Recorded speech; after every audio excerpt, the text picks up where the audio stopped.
What's the most unexpected way someone you know became wealthy? Before we begin, don't forget to subscribe to the Vancher channel. Also, please share your thoughts on this video in the comments. Let's get started. Story 1. Friend trademarked a name and bought a domain for their small business. A major sneaker company developed a shoe with the same name and bought all his IP for a substantial sum. He didn't disclose exact amount. My friend took some of that money and invested in his brother-in-law's business. It was some kind of management software for industrial marine commerce. My friend made millions. He is an average guy, not particularly ambitious or intelligent or business savvy, just a good guy with good luck. Answer: once upon a time in Denmark, there was a small IT company called Thy Data Center who had registered the domain tdc.dk. They conducted their business for years using that. Then one day a gaggle of consultants gathered to rebrand the former phono monopoly, back then known as Tele Denmark. They came back with the biased and wise words: everyone in Denmark know who and what you are, so rebrand in order to attract vulture capital. And thus, Tele Denmark was rebranded Tele Denmark Communication. Everyone should be able to see where it went from here. In the end, an agreement were reached where the domain was handed over for an unspecified $1 million price, as well as the new TDC footing the cost of the rebranding of the old TDC. Story 2. Quiet chap I worked with, unassuming and never talked much except about football and his team. I was having a coffee with him, and he said he had a letter from a solicitor and was going to see them later. A distant relative had died, and as he was the only living relative, he was inheriting their estate. Sometime later, he discovered that he had inherited 5,000 acres in a building site development, which already had 6 houses nearly complete, with another 6 being built. The estate was worth millions and continues to deliver. He bought me a beer. Story 3.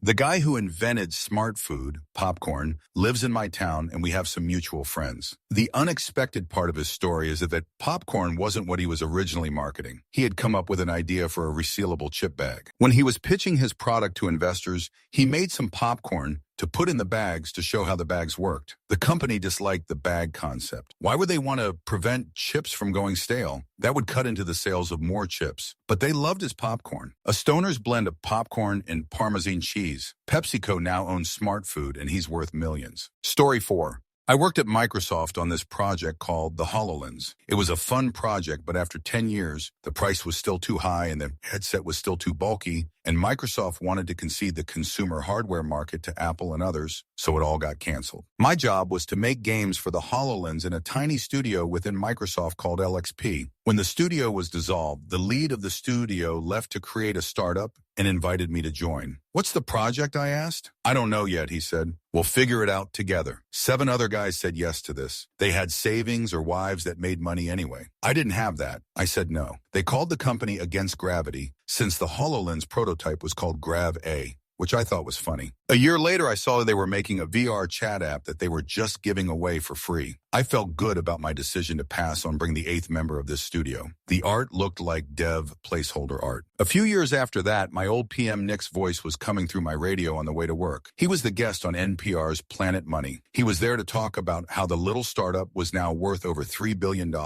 Apparently, they had put the VR app, Rec Room, on mobile, and it was considered a Roblox competitor. So they did indeed figure it out together. Story 5.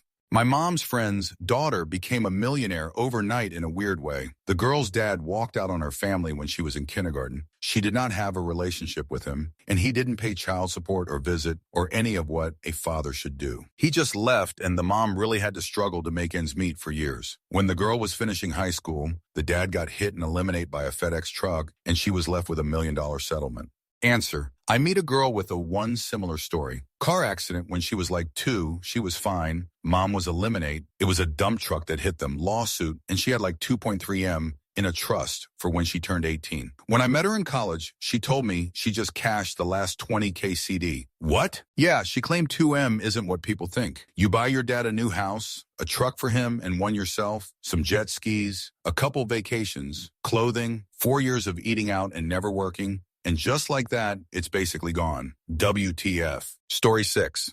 Heard from other coworkers that a former coworker laid off around a year prior had won first place in a World Series of Poker event in Las Vegas with 1,500 buy-in, about 1,300 participants, and 300 FANG first place prize. Not crazy money and not a main event or anything, but very impressive nonetheless. I look him up from time to time on the WSOP website, and it looks like he goes to Vegas every few months to compete in several events, placing well enough to probably pay for his trips and take home a few K but not quit his job. Nothing near as impressive as that first win. Answer: I know a guy who doesn't work. He just played poker for a while. Him and his friend would compete, and then I guess they realized his friend was a bit better than him, so now he just acts as a second for his friend or something and makes a living off of his friend's earnings. I don't know enough about competitive poker to make any sense of it, but he lives well and doesn't work. Story 7. Had a distant family member who worked at a gas station cafe, had an old grumpy man who used to come in and have his coffee every day and nobody liked him. She went out of her way to be friendly and ask him how his day was, would sit and chat with him when it wasn't busy. They lived rurally, so sometimes there was nobody coming in for a long time. One day he passed, and she learned she was to inherit his money, which was hundreds of thousands of dollars. He had no family and had appreciated her kindness, so he left her everything. She used the money to build a house and purchase a construction company. Answer: something similar happened to a friend of mine. He was good friends with an older man who was pretty shy and quiet, who lived most of the time at his cottage up north in a remote town. He was a single gay man who had no immediate family. He had unexpected health complications and died within a year. My friend was the only one who still showed kindness before he passed and would make regular visits to the hospital. He also worked in a hospital. He ended up inheriting the man's entire fortune, which was worth over 25 M. My friend quit his job and moved up north to the cottage that the man was living in. He donated a lot of the money to charities because he felt guilty being blessed with so much money he didn't earn. He does go on vacation once or twice a year, though, which I think is a good thing. He's enjoying a quiet life and has a supporting partner. Story 8. One of their old songs that they made more than a decade ago suddenly became popular on TikTok. Went from living on the bare minimum with roommates to start having to ask around for how to invest money. Answer: I knew the guy who wrote the original version of No More I Love Yous. His deeply unsuccessful band toured with the Eurythmics before they were called the Eurythmics. He went his own way for 20-odd years, scraping by, always scabbing drinks off other people in the pub because he was always broke. Then Annie Lennox decides to cover his song from years back. The first royalty check was $80,000. I like to say he bought everyone a drink back, but he did not. Story 9. Not wealthy, but a few years ago, Ring Doorbell had a contest of who could film the best Halloween video on their Ring camera. My friend and her husband spent all weekend filming one just for fun and submitted it. They ended up winning the whole national contest and $100K of prize money. Couldn't have happened to a better couple either. They're two of the nicest people you'll ever meet. Neither works in a terribly high-paying field, so the money allowed them to buy a nice, modest house in a good neighborhood near downtown. We were all very happy for them. Story 10. As newlyweds, we moved into a home, and our neighbor was an old lady, single, no siblings or relatives, and cranky as hell. Quiet neighborhood, nothing fancy, very blue-collar area. She took a liking to us. We did little errands for her over the years, and eventually cared for her as she got very old and ill. Fast forward a few years later, she passes away and leaves us almost everything, well into six figures. Changed our lives. Story 11. Kid that lived down the street from me growing up tried to get me to invest in buying domain names for established businesses that hadn't got in on the internet train yet with our paper delivery money, mid-90s. I declined because I wanted to spend my money on dumb shoot. I don't know how much he made from those, but it was significant enough to sequentially create several startups in web hosting and eventually cloud storage. Each company he started, he sold for more and more money. Now he is worth over 300 million per Google search. Story 12. I knew a kid in high school that was in on the beer can collecting trend. He entered an abandoned house and found 10 of the rarest cans in the world. There were only like 5 of this brand in the entire nation, so he had to sell them slowly so as not to tank the value. I believe he made around $800,000 in 1978 at the age of 16. Story 13. My ex's mom and stepdad started taking care of this elderly couple on their street, taking them meals, doing things around the house, taking them to doctor's appointments, etc. Eventually, the couple passed away. My ex's mom and stepdad got a call from an attorney a little while after letting them know that the couple had left everything to them. They didn't think much of it because they were poor and lived in a small house in a poor neighborhood, just as the elderly couple did. The elderly couple didn't have anything nice, old, beat-up cars, small house, didn't go on any expensive vacations or anything. They lived basically right above poverty level. Then the lawyer told them the couple had left them tens of millions of dollars, don't know the exact sum, But that's what they told us. Tens of millions. They live a very different life now. Answer, something very similar happened to my aunt. I wouldn't say it was poverty, but she lived in a very old neighborhood with modest houses and older cars. One of her neighbors was an elderly man who was partially deaf and had cancer. My aunt always walked by his house and noticed he'd never come out to get his paper. So she started bringing it up to the door for him, and then she'd get his mail, and eventually she started taking him to his doctor appointments. He had a couple kids, but apparently they were never around and never helped. They became friends. After doctor appointments, some days she'd take him to get pie and coffee. Once, he told her he wanted to be useful to her, so she let him watch her dog for 2 days while she went out of town. I guess the dog ended up fighting a squirrel in the backyard, and when he tried to separate them, the squirrel bit him. She had to take him to get a rabies shot in his butt. They both had a good laugh about that. After a couple years he passed, she didn't expect anything. He didn't live a flashy life or have anything nice. Come to find out, he'd changed his will 3 years prior to his passing to include her. She inherited an entire giant estate in Hawaii and a small yacht. His kids ended up lawyering up and tried to make it pretty ugly. She's very religious and didn't really feel right about getting all his stuff, so she ended up giving them everything, but they settled it by giving her a couple $1,000,000. So not a bad deal in the end. Plus she had a friend. Story 14. I know a dude who won 60 grand in the lottery. Not crazy money by any means, but still, he lucked out big time. Teaches the 2nd grade, so 60K is a lot, plus he's an awesome dude. I'm happy for him. Answer. When I was a kid, there was a minimum wage gardener who once in a while cut the grass on the communal areas around the neighborhood. He would always let us 10, 20 kids help him do the work, and afterwards he'd buy each of us ice cream. Everyone was always looking forward to him cutting the grass because of that, and he was generally just a nice and funny dude. When I got older, I often saw him driving really fancy motorcycles and unique tricycles. Turns out he won a jackpot and never had to work a day in his life again. It couldn't have happened to a better person. Story 15. A neighbor got distributorship for an unknown brand that produces tools or parts for small or big industries. Very niche area. He had barely any sales as we are not in an industrialized region. Just some small local workshops were all his customer base. Then a big jerk copper mine started operating nearby and sourced crazy amount of tools parts from that brand. I learned that sometimes it's just luck, but you still need to take a shot to Lady Luck come find you. Story 16. My best friend from high school grew up poor as dirt. When his brother got married, he had a hookup with a bridesmaid that he met at the wedding that turned into a long-distance relationship. Turned out he had knocked her up the night of the wedding. Her family was extremely traditional, so she wanted to get married. He agreed mostly because he wanted to be near his child. She moved to where we live and they got married. Her father owns a massive company in the Northeast. After a year or so, he missed his daughter enough to offer to buy them a house, pay all their moving expenses, and give my friend a job with his company. For the last 20 years, my friend has had a job where he does pretty much jack shoot, gets paid a ton, and has no debt at all. They have 2 sons now and actually have a very happy marriage. Story 17.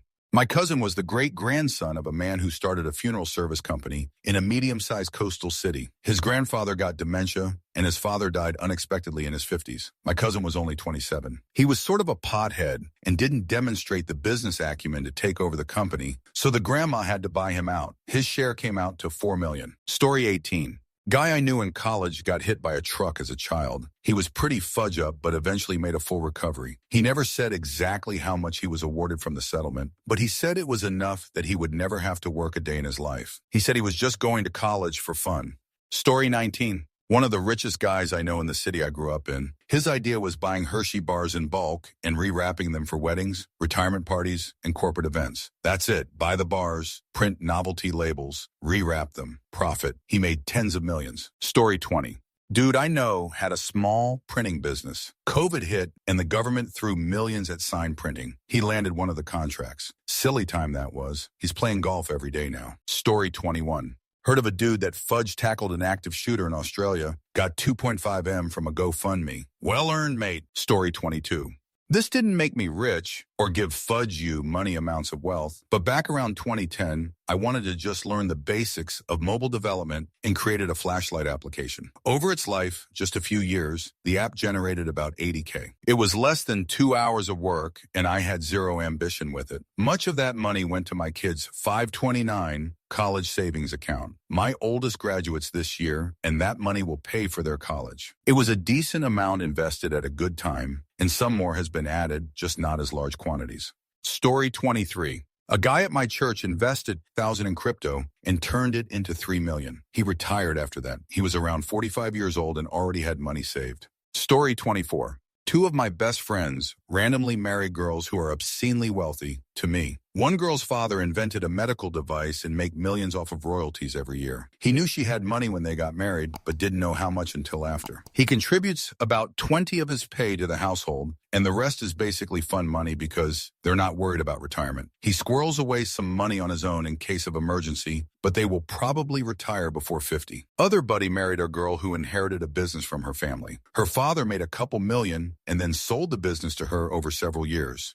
She was a workaholic and bought him out after just a few years for a couple million, grew it into a multi-million-dollar business, and then sold it to an outsider for several million. They put 100 of that money away and now just work to pass the time so they don't touch their nest egg too early. On another note, a family member of mine randomly worked their way into a C-suite exec role at a multi-billion-dollar company. No nepotism or prestigious MBA from Harvard or anything. Just a hell of a job climbing the ladder. Their salary is about $250K. Get a 25 to 30 bonus, sometimes more, once a year, and additionally earn like 10 to 15 stock options that vest over several years. Total compensation is about $400K every year. They once told me they do their best to live off their yearly bonus and save 100 of their salary. Story 25. I have a cousin who is an indie fringe musician. He and his partner had a song that got picked up to be a major network television series theme song. He is still living off the royalties and residuals. Story 26. A bunch of guys I worked with had a lottery pool in the mid-90s. They did that for about a year and somehow won a second or third prize, which they divided up. I remember one guy paying off his wife's school loans with the money. A couple guys got new cars. A few of them decided to do a little work outside the office and got interested in e-commerce and interactive websites, technology that was just starting to take off. Their idea was to provide an online listing site for vacation home rentals, searchable by location and text, and to charge landlords a listing fee. They sent paper mail advertisements down to vacation areas and bought some online ads. Travel agency websites also agreed to host some ads and links. Traffic went up steadily, especially after they registered the site with search engines like Yahoo, Lycos, and Alta Vista. After a couple of years, they made back the startup costs, and for a couple more years, it actually became what they hoped, an income supplement. They showed up at work tired sometimes, as they kept improving the site. By then, they seemed only minimally interested in their office work. By 1998 and 1999, all those lottery guys were gone. A friend in the group later told me he retired after the site was bought for millions by a major company. He was not yet 40 years old. Story 27. Family friend made $50 million plus being the importer and distribution of the plastic VHS tape box that all rental places used. Story 28. Through a very old, very large radiogram, out of a first-floor window, it had 120,000 pounds inside it in old British money. It bought 38 houses in a northern town in 1978. He is now worth nearly $40 million with everything he owns. Story 29. I have a friend who was really into beer, traveled all over the world going to breweries, ended up being an importer at the height of the craft beer boom, and has been massively successful. Never struck me as a business kind of guy, but is passionate about his work and is really friendly and fun. He was able to turn his hobby into a very lucrative career, and as I understand it at this point, his business almost runs itself. I have to admit, I'm a little envious, but I also find it hugely inspiring. Answer. Years ago, my friend introduced me to his buddy from home that was new to the area. Buddy was really into wine and moved to the very high cola area to work for a company that just stores rich people's wines, finds them bottles on their dream lists, and helps them find buyers if they want to sell anything. About 2 years ago, he had a client tell him that he disliked the owner of the business and would like to start a competing business. He hired my buddy as the general manager. Needless to say, my friend no longer works 3 jobs. He built a facility back home, several states away from where he had to move in the first place. And from what I understand, he owns a respectable stake in the business. This year, he bought his first home, which is close enough to family, and showed up to our annual guys trip with some new fishing rods. I couldn't be happier for him. Story 30. I have a friend who was an autistic loner type who never showed any entrepreneurial traits. He just worked in a large company as a regular engineer. At work, he befriended a manager, an older guy, an old-school, obnoxious type with no education, who got everything through connections, made a lot of money, and wanted to start his own business. The guy was looking for a business partner who would complement his boldness and charisma with professional knowledge and education. And he chose my friend who had the skill set but also was young, broke, and unexperienced, so he wasn't a danger for the guy. They created a synergistic doer and thinker duo like in cartoons, love-dislike relationship vibe, but have been making millions running their own company for several years now. Story 31.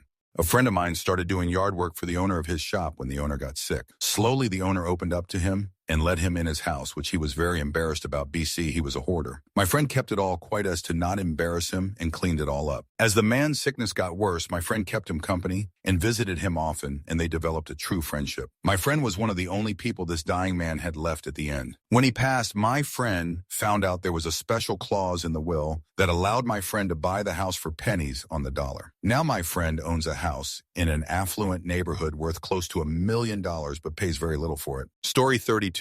This girl I used to date, and she posted a pic. Some random guy commented on it and said something like, "She's beautiful, but if she were light-skinned, she'd look better." She was offered to come onto the local news to talk about it and started to receive tons of modeling contracts, sponsors, etc. I'd K if she's wealthy, but her income increased drastically. It was definitely unexpected. All she does is travel now. Story 33. My father grew up poor in a shack on stilts in Ecuador. He managed to get a scholarship to the U.S. in the 40s, studied geophysics, graduated, got a job with Standard Oil, married my mother, NC native, wound up in Cuba during, after Castro, eventually settled in Florida. After being ejected from Cuba, the first thing my parents wanted to do didn't turn out, so they turned to the second with only $3K they'd saved. Never got a loan for anything. They got lucky, and they knew it. The thing they rode to their fortune was Chiffel's plantain chips. When my father died in 2000, HR was a multimillionaire. He and my mother both credit incredible luck and hard work all the way. I said they lived the Horatio Alger story.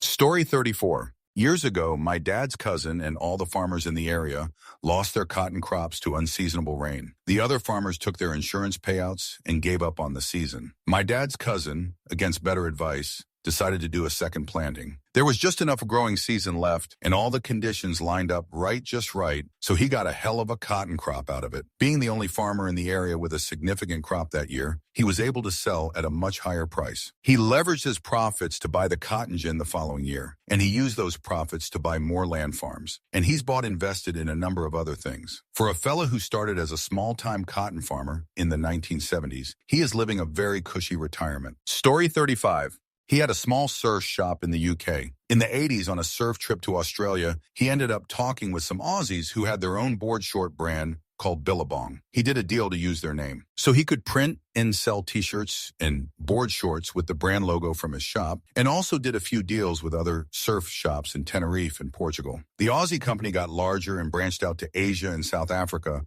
then got so large that they were looking at an IPO on the ASX. Before they could IPO, though, they realized that this guy they did a deal with owned exclusive rights to their name and logo within Europe. They bought the name back from him, and the next day he turned up to open his surf shop in a black Lamborghini Diablo. Story 36. Some kid dropped out of nursing school to sell shoes. I see that guy on a local news later on. Young millionaires in 20s, something like that, just by flipping shoes. I think the fad died down, or do people still trade and collect shoes? Answer. I've got a work associate who buys a new expensive pair of sneakers almost every week. He wears them once. He used to sell them afterwards, but his charitable side took over, and now he donates them to kids every Christmas. This has been going on for well over a decade. I'm sure he's given away nearly $75K worth of shoes. He tells me the sneakerhead thing is still very alive. Story 37. Friend got busted with a lot of plant substance in college, was put under house arrest and dropped out of school, started playing online poker to pass time, ended up getting so good to the point he was pulling in millions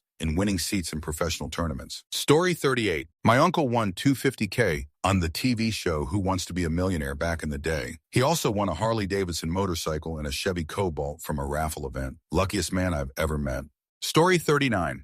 I know a guy who, around 2010, made an emulator app and made millions. He was like 25 years old, little socially awkward, and always trying to buy stuff to get people to like him. Some friends felt bad for the guy, and so we kept inviting him to things and then try to tell him he didn't have to buy stuff. He was very generous, and unfortunately, some people took advantage of that. Story 40.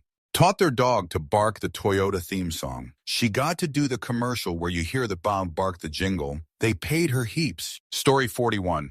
Her dad died because 2 doctors he was seeing prescribed him medications that interacted with each other, and the problem he was taking them for in the mid-80s. She was young, maybe 3 to 4. Her mom sued for malpractice and won 7 figures between both DDRs, tucked it away until she was 18 and didn't tell her. Gave her the option of using it for school or a house first. Then it was released fully when she was 30. Story 42. Neighbor who used to live next to me was a neurosurgeon in the 60s who didn't like the tools available to him in surgery, so him and his brother started a company making polarized surgical instruments and made them themselves. Ended up selling it for tens of millions in the 90s. Almost all of the tech they invented is still manufactured today. Had like 25 patents, and his brother, who stayed a practicing surgeon while my neighbor ran the company, is considered one of the fathers of modern neurosurgery. Story 43. She sued the city because she was accidentally sewed into the pants of the big Charlie Brown at the Thanksgiving Day parade. Story 44. A relative of mine had a business making small parts for defense equipment. Small, cozy business. Gulf War happened. His business skyrocketed. Story 45. Friend of mine has an estranged mother whose BIL is asset rich. He died suddenly, leaving everything to his brother, mother's husband, who was dying already. His mother suddenly inherited an absolute fortune and gave him a huge chunk to make amends, and says the rest is in her will to him. Story 46. A friend of mine got, I don't want to say wealthy, but certainly well off due to a few interesting things. We were at uni together, studying different subject areas, but we were part of the same club society, 14-odd years on, and we all still meet up regularly. Anyhow, he went on to do a master's degree, and when he graduated, he got a golden handshake from a massive company, which he straight away put down a deposit on a house. He got paid fairly well, and most of the work was offshore. So if he spent more than 6 months away, then he didn't have to pay taxes, or as much tax, I'm unsure. So when he finished a job, had time off, he'd head out traveling to cool places. While he was working there, he picked up every training course on every bit of equipment he could. Then he got made redundant and created his own company, basically contracting to the work that he was doing before, and then immediately got signed on for a contract with the same company at 3 or 4 times what he was getting paid before. One of the main reasons being that as the industry moved on and equipment got upgraded, there were only a handful of people around that could decently operate some of the older gear, and it was more efficient for them to pay him a ton for this one job than to spend months getting someone else trained up on it. He's a really nice and humble bloke though, always has time for people, up for a laugh, and always has a few crazy stories to tell. Story 47. I knew a guy in Pontiac who bought a rusted-out delivery truck for $500, planning to turn it into a mobile bar. When he started gutting the floorboards, he found a hidden metal box full of original, uncanceled bearer bonds from the 1940s. The bank fought him in court for 3 years, but he eventually walked away with $1.8 million. He now spends his days on a boat he named the Paper Trail. Story 48. I read about a random guy, Spain I think, who saw that a funeral was going ahead without any mourners, so he stayed to pay respects to the dead, then inherited the whole estate because the deceased was a curmudgeonly loner with a sense of humor who bequeathed his estate equally among the mourners. Story 49. I know someone who bought lots of Bitcoins when they cost a few dollars each when they went in for their PhD program. 5 years later, they were a multimillionaire, got out, became a VC straight away in about 2017-18, and invested in loads of tech companies. They're still a VC and now go around giving talks and all. Story 50. You know those little lights you put on ice fishing, tip-ups that light up when the flag gets popped? That dude is fudge-loaded right now, all because he wanted an easier way to fish in the dark. Story 51. I had a professor who grew up in a poor farming community in South Dakota. In the 50s, the government came to them and asked if they could build a missile silo on their property and paid them around $5,000 a year for the lease. And the family was able to scale back their production requirements, and the professor was the first in his family to go to college thanks to the money. The idea was to have missiles ready to launch in non-populated areas in case the Soviets struck all of the major population centers. Story 52. My cousin co-owned a factory manufacturing personal protective equipment, PPE, through a joint venture with several businessmen in China. Our family are Asians, not Chinese. When he told the family he has an investment opportunity to invest in China with several good friends with around 100K USD, many of us in the family thought it was a bad idea since we have very little idea how a foreigner owning a business in China is like. But we do know there are a lot of obstacles and generally a bad idea from conversations with people who own businesses in China. The factory eventually lost so much money and the other co-owners exited the partnership, leaving him as the sole owner of the business and a lot of debts. 8 figures. Then COVID happened. His factory became very profitable, literally overnight. Face masks were especially profitable as they became significantly more expensive at the beginning of the pandemic due to a massive surge, and his factory was producing and exporting close to 1 billion masks in the first year. That is not including the other PPE his factory is producing. He had since sold the factory and is living a very comfortable lifestyle. Story 53. One of my besties seems to know a bunch of this kind of people. I think the secret is growing up in a fancy village. Hit by a bus, sued the council very successfully. A couple who set up, ran, and eventually sold a chain of garages. Multi-millionaires, very humble people though. I'd have expected this to be a good income, but was surprised at the numbers and impressed because they genuinely started from nothing. She knows multiple very wealthy novelists, none of them household names, but all very commercially successful. One is a ghostwriter. She knows 2 lottery winners. I'm sure there are more, but those came to mind. Story 54. I know someone in whose grandpa created the open here with arrows on those rolls of disposable produce bags in grocery stores. Thank you, Nick's grandpa. But I still can't get the here to fucking open without licking my thumb as discreetly as possible in Walmart and hoping nobody is filming me for a viral call out on the self-loathing lick of desperation. Story 55. One of my friends from college wanted snacks delivered because he didn't feel like grabbing them himself. Realized that could be a business opportunity, and now we have GoPuff. Story 56. Our cleaner texted one day that she won't be coming anymore because she hit the lottery. It was certainly unexpected, but we're super happy for her. Only $1 million, but she was retired already and just cleaning to stay busy. Story 57. Happened to a former friend of mine. She lived in her family house in upstate New York and was a trainer at a local gym. Her neighbor was an elderly woman, former editor for the New York Times. No husband or kids. A first-wave career woman in the 1950s and 60s. Anyway, this former friend started running errands for her, then cooking meals. The woman paid her, but not much. My friend was happy to do it because she liked her and had compassion. She eventually became her home health aide and ended up really taking care of her right until she passed away. I think you can tell where this is going, but there's a little twist. When the woman died, my former friend found out she had left her the bulk of her estate, including the house. But it turned out this woman wasn't just a middle-class former editor. She was from a wealthy real estate family. This former friend apparently collapsed into a chair when she was told just how much she was inheriting. She's never told anyone just how much, but the whispers have it in the low 9 figures. No one sees her anymore. She moved to the south of France and cut communication with most of us. One question we all had was, why didn't this rich old lady hire a team of nurses to take care of her? I guess money can make people weird. Story 58. When my best friend was born, his dad bought 100 shares of Microsoft in his name. When we were in middle school, he decided that he wanted to sell them. I didn't know anything about stocks, but suggested using the proceeds to invest in this new company I kept hearing about called Amazon. Some napkin math puts the value of those shares around 54 million. Story 59. 1. Normal middle-class friend dating a normal middle-class woman in their early 20s. 2. Middle-class woman gets diagnosed with advanced cancer. They get married because his health insurance is better. Set up, end up life arrangement that makes him beneficiary of any of her assets. 3. She goes into remission. 4. Her estranged dad dies randomly in a freak accident. She's the only next of kin and finds out he's a multimillionaire when she inherits the money. 5. The woman's cancer comes back and she dies a month later. 6. Friend is left with around $20 million in his mid-20s. Story 60.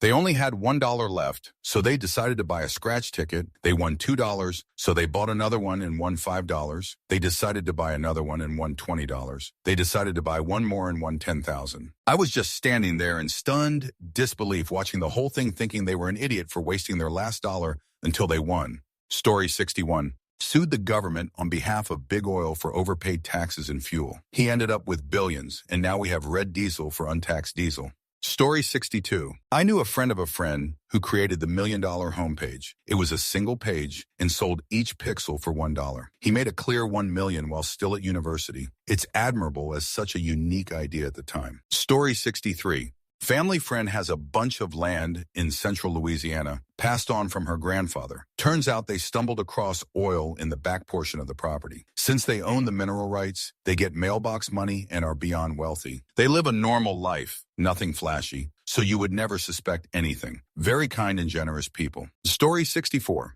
My uncle worked for a big company in the 70s, think Kodak or Bell Telephone Big, and they decided to close out a very small division that was not making enough money. He worked in the division and decided to buy out the tech and make his own company with it. The cost was 1 year's salary for him, and it was a big deal for the family, with a lot of folks adding a few thousand to make the money up as investors. It provided a nice living for his family, and the family members all got paid back. Until the 90s, when the looming Y2K worries caused folks to look at older tech to review back up things that were potentially going to go haywire. They did 100x business from 95-2000, and then in 2002 there was another tech reason for it to be needed, and he sold the whole shebang for 100 mil. A neighbor invented a very specific rendering process used in video game graphics in the early 2000s, and it is licensed to major game companies. It's a patented thing, and so he is still collecting checks and has been effectively retired since then. He's the guy I point to when people are worried that all their kid wants to do is play video games, because that is absolutely how this guy started. Story 65.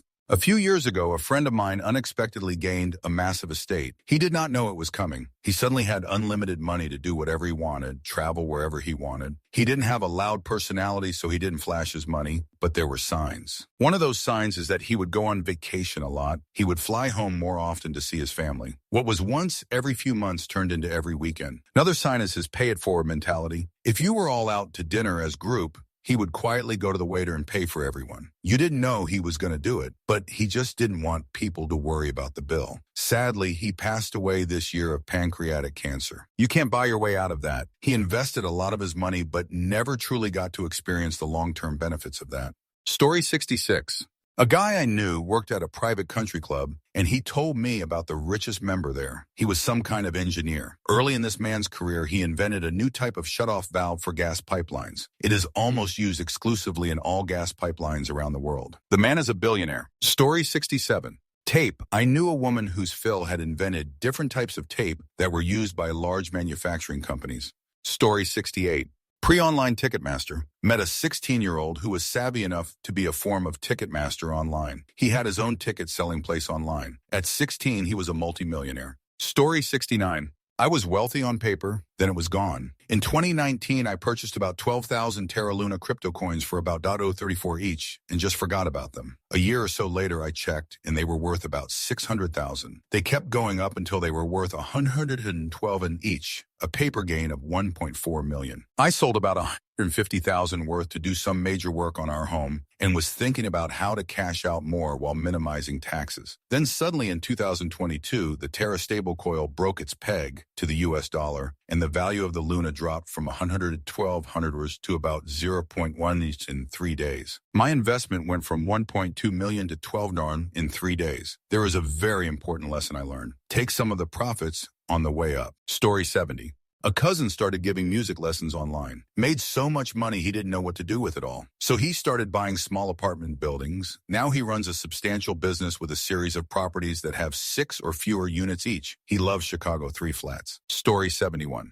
Martin Hanford. He created a children's book titled in the U.S. Where Waldo, originally titled Where's Wally? Story 72. Finding a Jackson Pollock at a local yard sale, owner apparently didn't know what they had. The couple had it verified later. Story 73. Door-to-door vacuum cleaner salesman. Granted, 5 minutes of him working me over, applying his sales skills on me, felt like my head was squished through a giant banana. It was seriously an ASMR event. But even so, he showed me he had over $2 million from selling vacuums door to door. Absolutely insane. Story 74. Old friend D.D. Buddy had never met his dad. Deadbeat that left when he was a toddler. Aged over 50, he receives information that his dad had passed and left everything to him, including money, a house in London, and a villa in Spain. More than enough to pay off his own mortgage, upgrade the house, pay off debts, and retire a little earlier. Story 75. This guy got hired by Google for his ArtStation portfolios of video game character drawings during back when he's in college. He is making a lucrative salary that his wife eventually quit her job, who counseled me during my lowest times in my senior high school to work as a housewife in his mansion. Story 76. My grandfather was just a regular guy, worked his whole life in a small local business and never chased big money. One day, almost by accident, he bought a piece of land that everyone thought was useless. Years later, the city expanded. A major company needed that exact area, and they paid him way more than anyone expected. He didn't become flashy or change much, just helped the family, live comfortably, and stayed humble. It was one of those quiet, unexpected wins that came from patience and timing, not ambition. Story 77. Happened to be a junkie during the Silk Road days, 2012. Was divorced by a wealthy wife and made a big jerk bag in the settlement. Bought a house free and clear with the turn life around, got clean, and discovered over a decade later that Coinbase wallet still held several Bitcoin. Cashed out, invested. Work is only for fun now. Laziest, luckiest motherfucker ever, LOL. Story 78.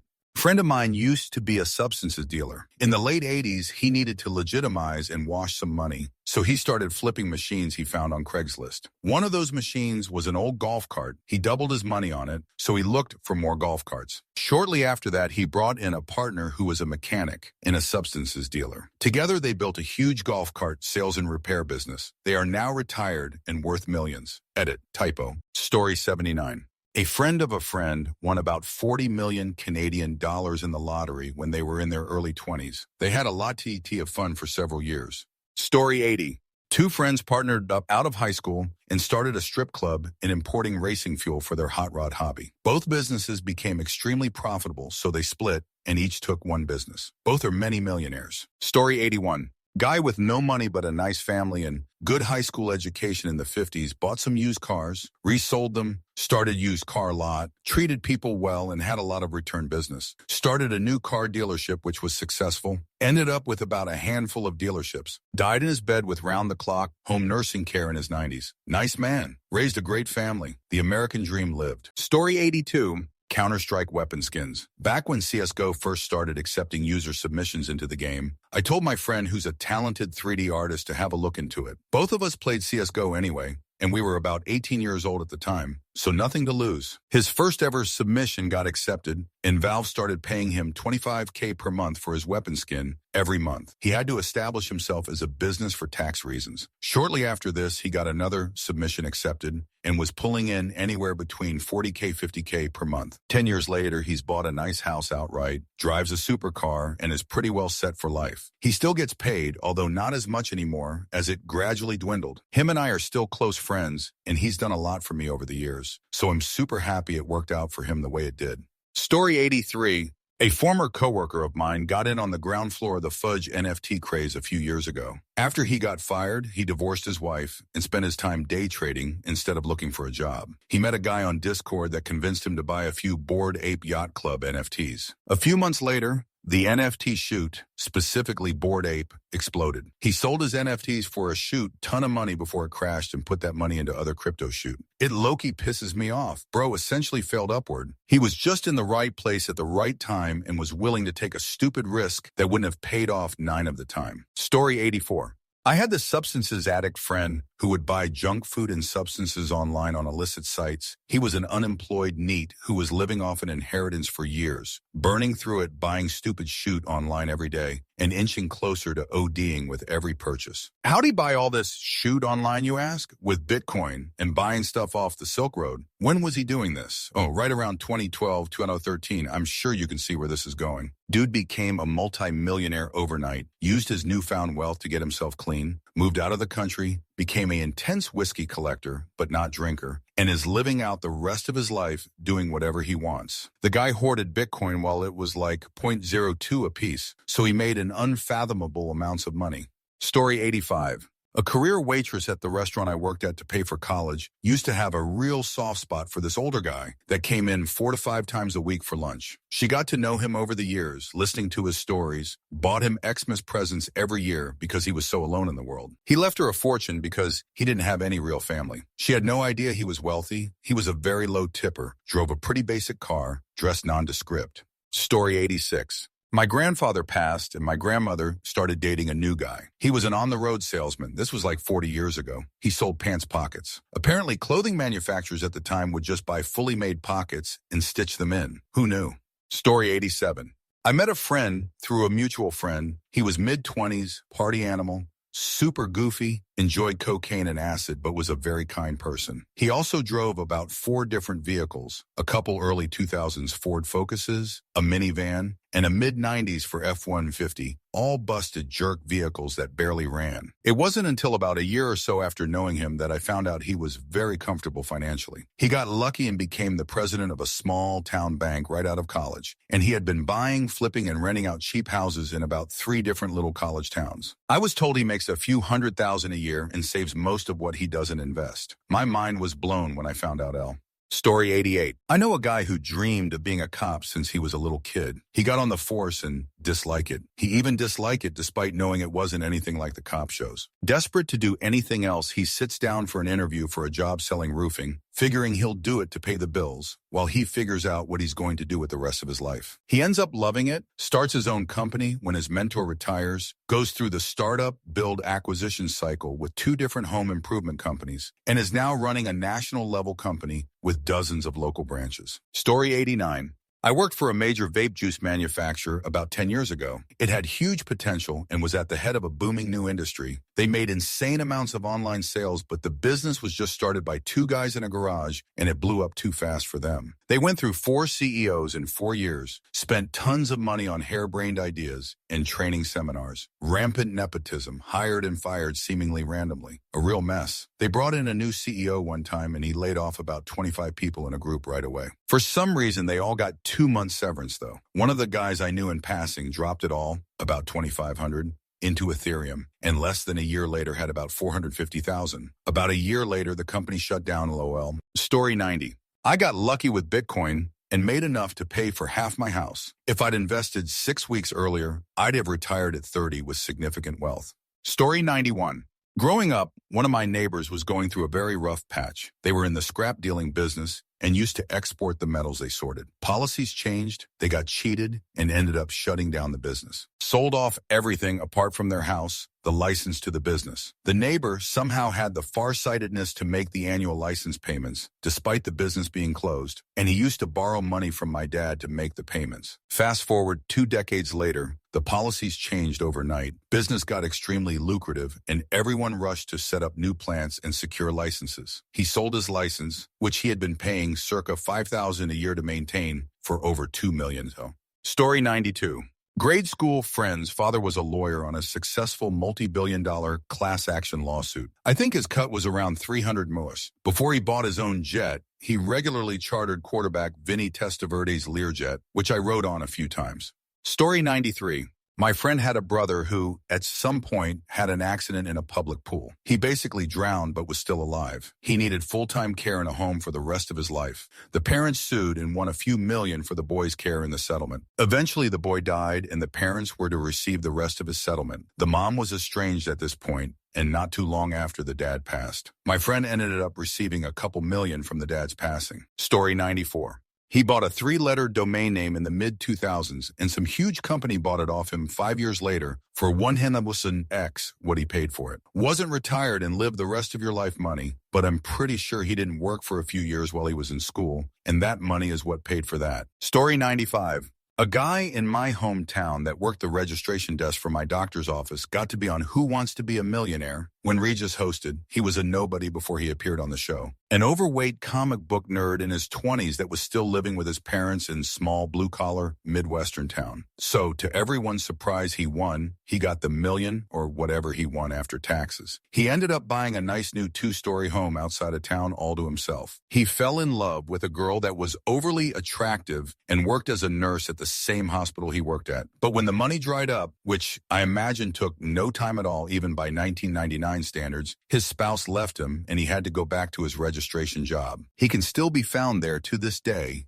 be it a lot older. Story 96. Throwaway, because reasons. My ex and I were stuck living together after breaking up. Yay, paying rent in the Northeast. He offers to take on the entire electric bill if I let him run a server in the living room. Sure, not like I could bring dates home with him there anyway. One day we're both hanging out and I ask him what's on the server. There's this thing called Bitcoin, he says. It's digital cash that works without a bank. Because fudge banks, totally anonymous. You can mine it by letting your computer solve problems, and it pays you in Bitcoin as a reward. Who knows if it'll catch on, but I like the idea. Cool, I thought. My friends and their partners all thought he was crazy. They made fun of him. He tried to get them into it, showed them how to mine even just a few coins. Both of my best friends, then partners, flat out banned them from doing it. Called him a conspiracy theorist, a loser, a dork. But I thought it was kind of awesome. Just seeing how passionate he was about it was contagious. Honestly, I had no idea if Bitcoin would pay off, but I was happy to let him cover the electric bill and watch my friend who I used to date get excited about something. About a year later, he supported me through a dating situation gone horribly wrong. We got back together in the aftermath. Then we got married near the end of 2012. A few years after that, he cashed out. Let's just say we don't worry about money anymore. And that's why my husband gets to be a serial entrepreneur and stay-at-home dad. My friends all regret laughing him off. But for whatever it's worth,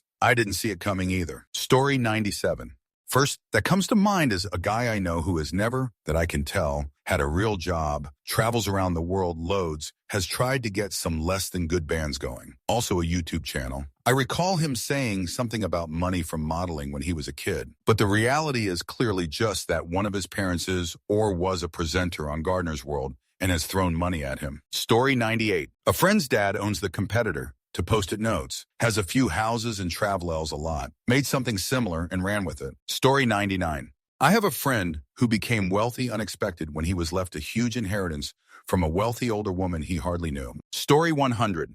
Years ago, friend got hit by a police car going way too fast. No emergency, no lights, in front of a ton of witnesses. Has terrible short-term memory now, but the payout was massive, and he's basically untouchable by police in that city still, like 15 years later. Story 101.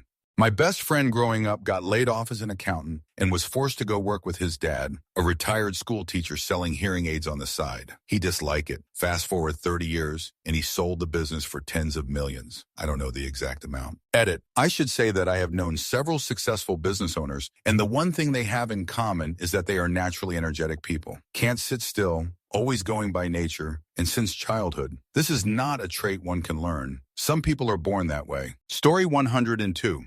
Come and listen to my story about a man named Jed. A poor mountaineer barely kept his family fed, and then one day he was shooting at some food, and up through the ground come a bubbling crude, oil that is, black gold, Texas tea. Well, the first thing you know, Jed's a millionaire. The kinfolk said, Jed, move away from there. Said, California is the place you ought to be. So they loaded up the truck, and they moved to Beverly Hills, that is. Swimming pools, movie stars, the Beverly Hillbillies. Story 103. I had a girlfriend who, on a whim back in 2011, put about $9K into BTC. Her dad had given her the money, so total was about $36K from her grandmother's estate. The bulk went to pay for the rest of her undergrad degree, and this was supposed to be her mad money part. But she had no designs on nice cloths, expensive bags, or taking her boyfriend out to dinner. She liked tech stuff, and she was enthralled by the idea of cryptocurrency, but was too broke jerk to risk her money. I was a little better off, but I was not sold on the idea. More fool me. So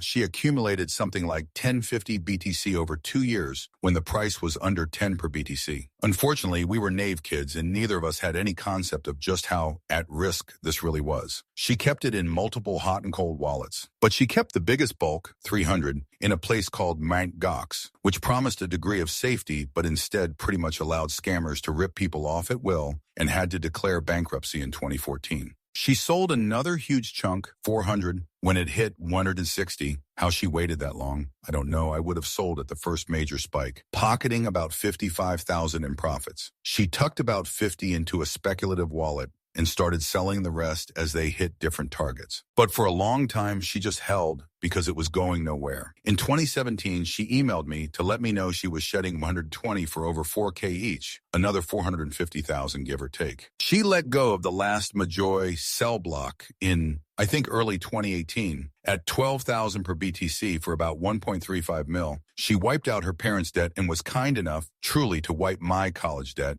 and my credit card debt. Then the tax rules changed a bit, and she owed more but still had high six figures sitting in her bank in the 50 BTS in the hold till I die wallet. And she still has those, though I understand she borrows against them here and there. All these years later, we are still friends. She never has gotten married and is really frugal with her money, but too generous with the rest of us. My wife at 29 was diagnosed with ovarian cancer, and we had shoot insurance because I was just getting my career in banking going, and my wife was between jobs looking for something in her field. And when my ex heard from a mutual friend this was happening, she picked up all our excess medical bills. So sometimes it is decent people who get really lucky. Story 104. I started leasing a ranch near the Bay Area in California in 1982. It is a little bit over 2,000 acres, very close to Silicon Valley. Ownership changed hands several times over the years, and I was always able to negotiate a new lease with the new owner. In the late 90s, it was acquired by an investor in Taiwan who also maintained a home in Hillsborough, CA. All but one of his children went to Stanford and became MDs. The youngest chose to pursue technology. When he graduated, he had difficulty finding a job. I was an executive at a large tech firm in Palo Alto at the time and managed to give him a valuable role. He is currently the CIO of a large firm on the East Coast. I also completely manage the ranch, dealing with local governments, fish and wildlife, trespassers, people trying to start plant substance farms illegally on the ranch. Basically, it was a big hassle all the time that my Taiwanese friend did not have to deal with. We would meet once a year at a nice restaurant in San Francisco. I would update him on goings-on at the ranch and pay my annual lease payment. In 2010, we met and he told me he had stage 4 cancer and would be dying in the next year. He wanted me to buy the ranch because of all of his many California land investments. This one was the biggest hassle, and he felt his adult children would not have the time or inclination to deal with it. I informed him that it was worth far more than I could ever pay. He sold it to me for an amount of money so small that I was able to write him a check right then. The amount was so small that the title company called the Attorney General's office, and they investigated as they assumed something nefarious was going on. I sold it in July of this year for many millions of dollars. Basically, over the years working together, I had basically come to be considered family. I had helped his son and kept the owner out of the spotlight while dealing with all sorts of problems on the ranch. He valued both of those things and changed my life. Story 105. A guy I worked with sold his house early on during COVID and took the equity and went all in on Bitcoin. A year later, he put his notice in, said he was moving back to Colombia and that he had enough money to retire comfortably. Story 106. I heard of a guy who found $100K in a suitcase at a park. He invested it and turned it into $16,000. Story 107. It's a long, convoluted story, but my mom's cousin started a website, Mark Cuban, and cashed out during the tech boom. He had a lesser share, but was still an insane amount. He's an odd duck. Story 108. He was the sound guy at a smallish club. He had wealthy parents, and I don't think he was super stressed about money, just coasting along. A band came through, and he really liked them. Became their roadie, band became semi-famous. He worked his way up, eventually becoming manager, got producing credits, which gave him a lot of indie cred. Within a couple years, working became an actual choice. He continued working. Some of the songwriters he has represented ended hitting the lottery in terms of artists that use their work. So he's in this weird boat where he makes a fraction of a fraction on a few mega singles, which turns out to be very lucrative. Story 109. A friend in college had an uncle who got an extremely rare coin and some change from CVS, realizes what it was, and sold it to a dealer for close to $500,000. Story 110. My son wrote a software application specifically for use in his business, started to market it, and a company bought the rights. I don't know the exact amount, but my son said he'd promised himself he'd be a millionaire by age 40, and he did it. Story 111. Played a dancing game and made a circle of friends around it. We occasionally had one guy hang out with this group that was really into furries. He was pretty cool, and this was like 2003, so I had never really heard of a furry. I just thought he liked drawing himself as a depressed fox. This guy had a website where he posted random GIFs and flash videos. One of his little animations exploded in popularity, and he made millions off it. Story 112. He was a personal assistant to a lonely, wealthy gay man with no heirs or family who drank and smoked himself to an early grave after paying for his law degree. My friend inherited about 4M once the estate was settled and recently finished law school debt-free. Story 113. High school dropout, got into construction, then window and door installation, then opened their own window and door installation company, then made bank.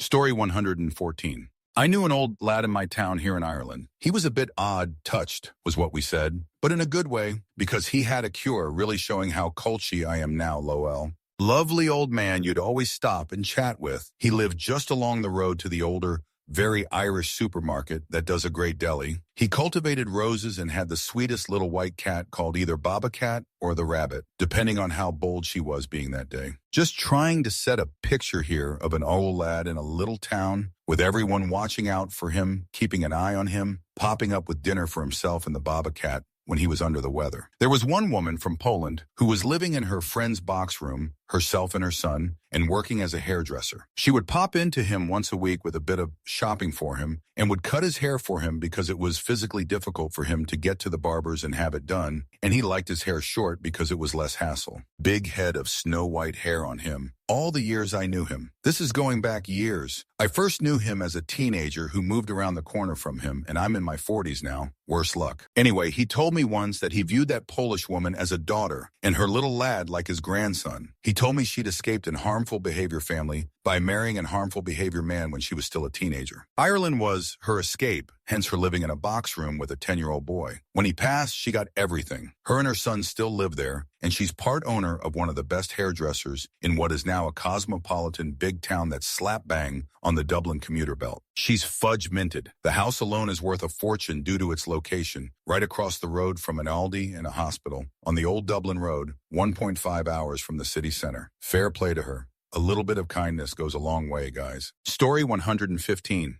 I know this guy. We used to be kind of friends, but he grew up to be a twat who decided not to finish uni, but was ridiculously deeply into the transporter movies. So he did his driver's license instead, bought a small van, and started to transport stuff to literally anyone who paid him for it. He did transport for bands to small music festivals, parcels, construction material, everything, with the obvious rule that he never checks what's in the bag and never forgot to mention that to his customers. A few months into his business, he was quoted for a cross-country delivery by a big company who heard about him from one of the band he worked with that summer, and they picked him because he was the cheapest. He got to the location, a big office building in the city center, been loaded, drove across the country, arrived to another big office building, been unloaded, got his money transferred, drove back home. The next day, the same company called him again for another cross-country trip. He did that too. And in the next one, he drove for this company for a few weeks, same route, same time, same stuff. He wasn't necessarily loaded, but earned a decent money just from this company, so he bought another cheap van and hired his buddy to do other deliveries. When the company heard he has 2 vans now, they hired the other one too. By the end of that year, he had 5 vans with 5 drivers doing the exact same route over and over again. Then the company told him that the next delivery will be the last, but don't be afraid. They already have something lined up for him and his drivers, so he won't have to worry about money. He got to the new location, huge warehouse, dozens of rows of racking with thousands of pallets of stuff. He's been told eventually they'll move all of that. He asked why they don't hire a big company. With lorries, they told him they have heard awesome things about him. He's still cheap, and they are not in a rush, so by the end of the day, it's a win-win. He just shrugged and started to move stuff from this warehouse to another one across the country. He was doing that for a good few months, day in, day out. Same warehouse, same 4-Hers there, 4-Hers back drive with 5 vans. Now this is when his life changed within 24 hours. One day on the way across the country, he got a flat on the highway, pulled over to get it sorted. Police pulled up behind him to help, had a friendly chat, changed the tire, finished the route, got paid, went home. The very next morning, he got a call from the warehouse guys. He's been told that the company finally decided to hire lorries as him and his mates doing this takes too long, so his services won't be required anymore. But they'd like to honor their agreement, and they'll pay him for the whole deal in one sum and a bit of extra. I'm not sure if he understood what just happened in that moment, or only when an exorbitant amount of money landed on his and his mate's bank account. But he immediately stopped bragging about this golden opportunity and only spoke about the whole thing to a very few people. To this day, we don't know who he worked for, and honestly, we don't even want to. But to understand the scale of things, the money that has been paid into his account, he never told us the exact amount, was enough for him to buy a small house on the countryside and retire at the age of 28 with enough money so not just him, but his kids, and maybe his grandkids won't ever have to work a single day in their life. Story 116. A guy I knew retired early because he got obsessed with fixing up an old motorcycle, flipped a couple, turned it into a side hustle, and accidentally built a full shop that started making more than his day job. Story 117. My Phil's father was a hermit. He did nothing but work, all the while living in a decrepit mobile home. He spent nothing. When he died, he left my Phil with 7 figures. Story 118. Childcare centers. Friend and a business partner spent years saving and hustling, getting a center set up. They have several centers now and live in big houses with nice cars. I didn't realize how profitable they could be. Story 119. I mean, it's kind of basic, but my best friend just A, got a good paying Y and B, stayed there 20 years, saving aggressively the whole time and then retired, financially secure at 53. No big windfall, just steady progress. Story 120. I wouldn't say wealthy, but a kid I worked with cashed in 20K on Dogecoin back when it boomed. Rather than, investing or saving it or doing anything smart with it, he bought a Jaguar. Story 121. Friend put 40,000 into an ethyl coin and it 100x to 40,000. He used to live in a modded bus on widespread panic tour. Story 122. Friend's dad bought a shoot old building to run his company from. Like 4 employees, nothing special. 10 years later, the government decided to redesign the on-ramp to the bridge and needed like a 30-foot strip of his large parking lot he never used. The check was more than he paid for the full property. That's it for this video. Don't forget to support Vancher and my second channel, Vanchus. See you soon.